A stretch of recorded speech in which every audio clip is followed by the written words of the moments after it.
Hello and welcome to another episode of Killer Ant Reviews. Today we are looking at the world's best science fiction, 1966, which most of these stories were actually from 1965. A little problem with that. But I guess it was just the book that was made in 1966. There's a bunch of different authors, although the book was put together by Donald A.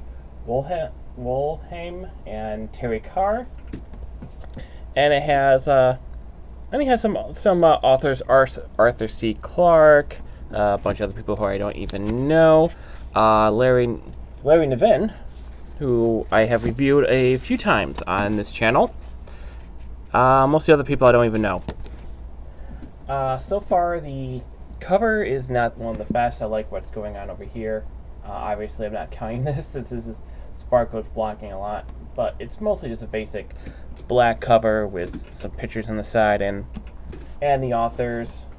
Nothing special going on in the back. This was given to me actually by a coworker, the same one who gave me Agents of Chaos. Ended up actually reading these two at the same time. All I can say about this book, it's kind of forgetful.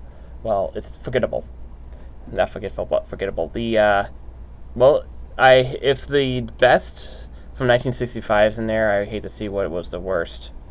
It actually did start out pretty good. The first two stories were the best. Basically, the first one is Sunjammer by Arthur C. Clarke.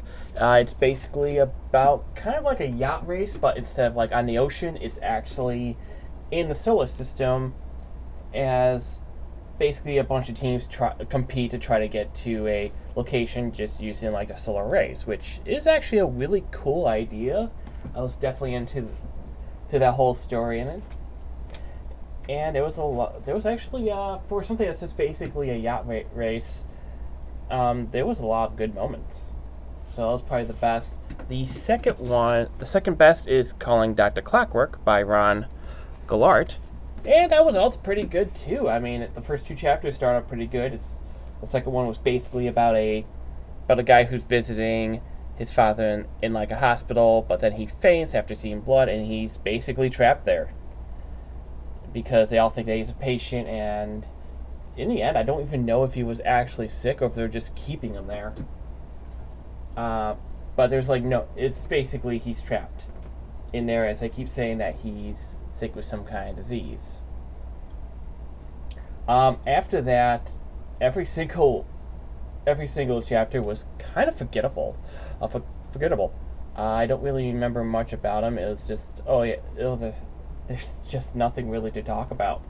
Even Larry Niven's one, which I always enjoy his work, was not that good, which is sad. But the other one I did remember is Repent Harlequin, said the TikTok man. That was just more annoying, because it's just a lot of shouting and just someone just being as obnoxious as possible in that book. Couldn't really tell you about the plot because I really didn't care for it. I was like, oh god, can this story just be over?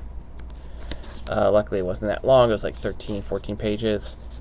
The only one that I actually remember is The Captive Djinn, which is about someone being captive and trying to escape, as everyone thinks that he's basically a magician, because it's a culture that really doesn't know much about science.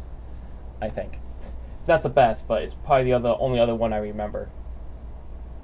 Yeah, I'm still, because I recently read this and I'm still struggling to remember what the other stories are about, which is kind of sad. Overall, what I would give this book, I'll just give it a 5. I mean, it's not like horrible. There's like only one really bad story in here.